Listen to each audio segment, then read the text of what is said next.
Olen Rimi peakokk Jörgen. Täna oleme siin sõpruse Rimi ees ja täna näitan, kuidas lihtsalt ja kiiresti valmistada lõuvorstidest ja Rimi salatist kiire soe kõhutäis. Kõigepealt teeme siis eeltöö ära. Pärast saab kiirelt asja kasutada. Kõigepealt siis lõikame ürti, peterselli, sibulat. Selle paneme kõrvale.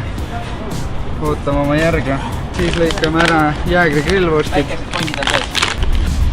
Suupärased tükid. Kõigepealt väikesed karbid meil ahju liit ei ole, meil on pann kuum.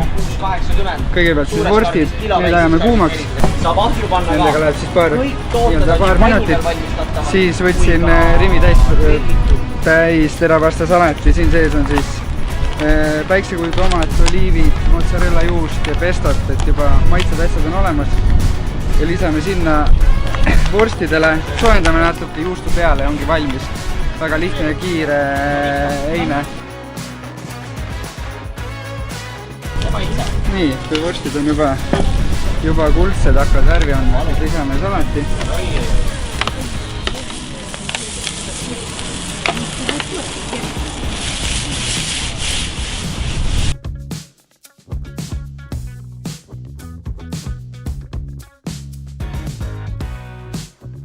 Hea suvine ports, hea mehine. Tuul viib ürdi ära ja väike juust ka peale. Nii, väga hea tisu.